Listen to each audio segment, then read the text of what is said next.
Donc les investigations ont permis d'identifier un certain nombre de protagonistes qui, selon les investigations, et encore une fois en l'état actuel tel que cela apparaît dans le dossier, ça donnait à de la revente d'armes, ici sur le territoire de la Guadeloupe, dans des proportions que l'enquête devra encore déterminer. Je crois que là-dessus, il faut être un peu prudent. On sait d'ores et déjà qu'il y a eu plusieurs armes qui ont été ainsi qui ont été écoulées sur le territoire de la Guadeloupe. La quantité, encore une fois, plus précise, c'est quelque chose qui restera à déterminer. On connaît également une partie de la structure, mais pour être franc, tel que moi en tout cas je l'ai perçu en l'état actuel, autant c'était, je crois, extrêmement structuré s'agissant du trafic de stupéfiants, autant s'agissant du trafic d'armes, on a peut-être actuellement quelque chose qui était moins structuré. Voilà. Du trafic d'armes, clairement, plusieurs étages dans les personnes que nous interpellons, c'est-à-dire qu'on n'a pas que celui qui revend, on ne sait pas du tout j'acquiers une arme et je la revends, ça c'est quand même plus structuré que cela, mais la précision de cette structure-là, encore une fois, ça fait vraiment partie des investigations qui devront encore être réalisées. Et puis, parmi donc les personnes qui ont été interpellées, on a également des personnes qui ont été interpellées parce que nous nous intéressons également à la filière de blanchiment. Parce que vous imaginez bien que ces trafics-là ont pu générer des sommes qui sont absolument considérables.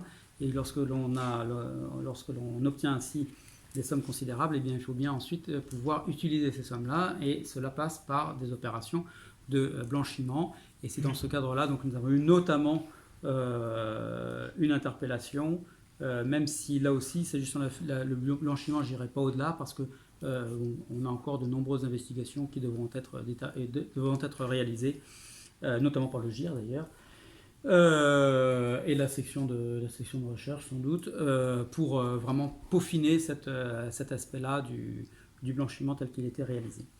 Pour en revenir donc à l'opération d'interpellation, dans ce cadre-là, donc nous avons, je vous ai déjà évoqué les 26 personnes qui ont été interpellées. Parmi ces 26 personnes, il y en a, que je reprenne mes notes et que je ne dise pas n'importe quoi, de mémoire. Attendez, je vais dire des bêtises. Voilà. Au total, donc les déferrements devant le juge d'instruction ont commencé hier et se poursuivent à l'heure où je vous parle. Donc nous avons au total 14 personnes qui ont été ou vont être déférées devant le magistrat instructeur.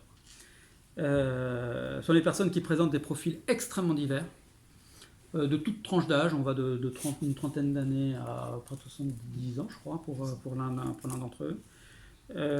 Et là aussi avec des casiers judiciaires très variés, avec un certain nombre de personnes qui n'étaient pas connues, il faut le savoir, des services jusqu'à présent, des services de police et de gendarmerie, contrairement à d'autres qui au contraire pouvaient être beaucoup plus connus, des services de police, de justice et de gendarmerie. Des saisies donc ont été réalisées, des saisies d'ampleur, des premières saisies devrais-je dire, parce qu'elles ne sont certainement pas terminées.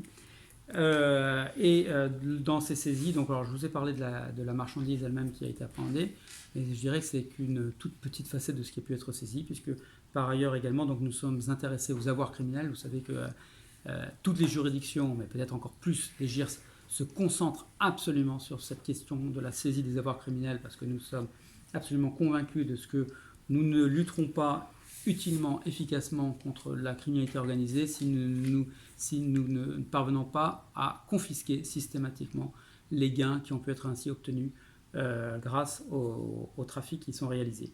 Donc en l'état actuel, et c'est pour ça que je vous dis qu'on n'en a certainement pas terminé avec les saisies, mais dans un premier temps, nous avons d'ores et déjà 9 véhicules automobiles qui ont été saisis, et pas n'importe quoi, puisque je note que parmi les véhicules saisis, nous avons une Porsche Cayenne, un Volkswagen Touareg, puis voilà un certain nombre de jolis autres petits véhicules, un X3, je vois, un Q2, enfin, etc. Et 5 de roues, dont certains de forte cylindrée. Nous avons également, là d'ailleurs j'en reviens plus d'ailleurs sur l'enquête, j'aurais dû le dire plus tôt, mais tant pis, c'est vous qui remettrez tout ça dans l'ordre, puisque quand même au cours de l'opération, ce sont quand même pas moins de 24 armes qui ont été saisies. Donc c'est pour ça que je vous disais d'ailleurs, c'est vrai que j'aurais dû un peu commencer peut-être par ça, parce que je disais, autant la structure reste encore une fois à éclaircir, pour partie en tout cas, autant en revanche, on ne s'est pas trompé de cible, puisqu'en l'occurrence c'est quand même pas moins de 24 armes qui ont été saisies, certaines qui avaient une provenance légale de ce qui apparaît actuellement, sans doute détenues actuellement illégalement, mais en tout cas avec une provenance légale. Mais évidemment, certains n'ont jamais eu d'existence légale ici sur le territoire de la Guadeloupe. Donc quand même 24 armes d'ores et déjà qui ont été mises hors de jeu grâce à cette opération. Je ne vous parle pas de la centaine de munitions. J'ai tenté dans un premier temps de répertorier les différents calibres, mais j'ai rapidement abandonné parce qu'il y a à peu près tous les calibres qui existent sur le marché. Des armes lourdes aussi. On a des armes longues, on a des armes de poing, on n'a pas d'armes longues de catégorie A. Rien. Ça nous est déjà arrivé dans d'autres opérations. Là, en l'occurrence, on n'a pas ça, sauf je l'aurais noté. Voilà. Mais on a des armes de catégorie A. Catégorie A sont les armes dites catégorie armes de guerre. En armes de poing. Armes de poing, absolument. Pas en armes longues. Non, c'est ce que je vous disais. Okay. Voilà. Ça fait rare, hein, si je ne me trompe pas. Hein. Ouais.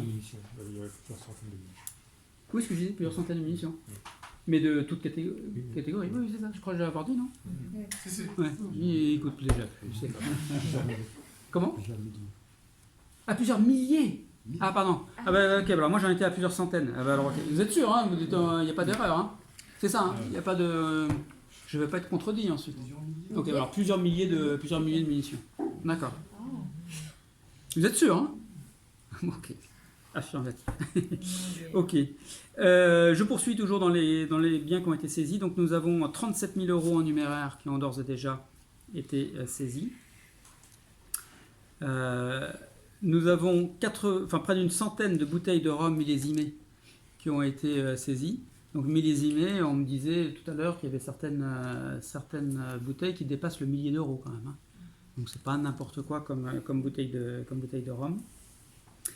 Près d'une dizaine de montres de luxe pour une valeur qui dépasse très largement la centaine de milliers d'euros. J'ai renoncé parce que j'ai découvert que j'avais des enquêteurs qui étaient des spécialistes des marques. Alors, et bien plus que moi, parce que ils m'ont parlé de marques Louboutin. Vous connaissez tout ça, c'est ça? Oui. Ah ben voilà, vous voyez, mais moi je m'intéresse pas assez. Et je vais encore me faire engueuler à l'arrivée à la maison. Des sacs à main Moncler. Bon voilà quoi, des choses pas trop dégueulasses si j'ai suivi. Et là vous ne mettrez pas en enregistrement si vous voulez bien. Voilà, pour après je passe parce qu'il y a des téléphones portables, je compte même pas. Je pense même que vous n'êtes pas capable de répertorier. Enfin voilà. Après bon, il y a encore plein d'autres choses qui ont été saisies, mais là je crois que déjà si vous avez ça, ça donne quand même une petite idée des choses qui ont pu être saisies au cours de ces différentes